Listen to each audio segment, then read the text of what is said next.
Dan ketika aku mulai berbicara, turunlah Roh Kudus ke atas mereka, sama seperti dahulu ke atas kita. Maka teringatlah aku akan perkataan Tuhan, Yohanes membaptis dengan air, tetapi kamu akan dibaptis dengan Roh Kudus. Jadi jika Allah memberikan karunia-Nya kepada mereka sama seperti kepada kita pada waktu kita mulai percaya kepada Yesus Kristus, bagaimanakah mungkin aku mencegah dia? Ketika mereka mendengar hal itu, mereka menjadi tenang, lalu memuliakan Allah, katanya. Jadi kepada bangsa-bangsa lain juga Allah mengaruniakan pertobatan yang memimpin kepada hidup. Puji Tuhan. Jadi peristiwa kemarin saat Petrus datang ke rumah Kornelius, di mana sebelumnya Petrus diberi penglihatan. Saat tiba di Yerusalem, ternyata Petrus juga dicecar pertanyaan oleh kaum bersunat atau teman-teman Petrus, orang-orang kudus yang ada di Yerusalem. Karena apa? Karena mereka orang yang taat kepada ajaran nenek moyang mereka tentunya.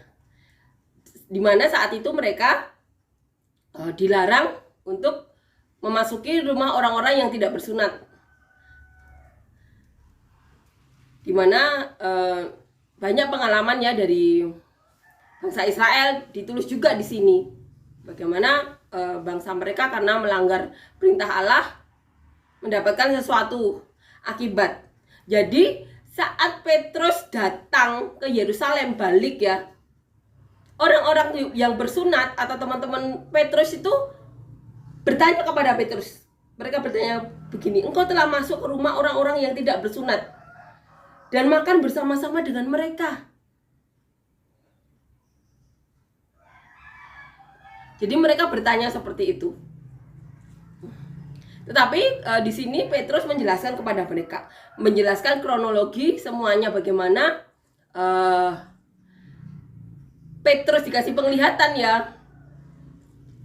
dan Kornelius juga dikasih penglihatan. Di sini diceritakan semuanya.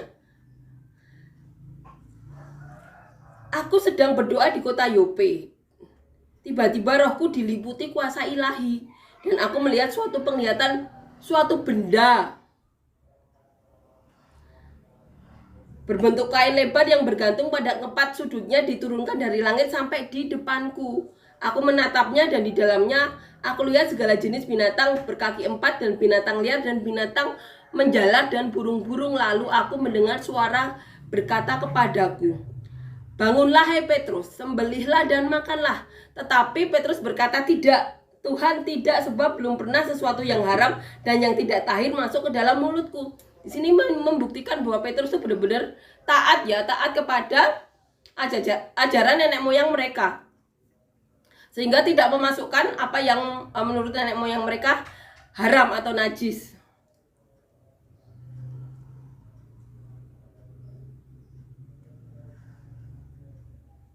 Dan yang tidak tahir masuk ke dalam mulutku. Akan tetapi untuk kedua kalinya suara dari surga berkata kepadaku, apa yang dinyatakan halal oleh Allah tidak boleh engkau nyatakan haram.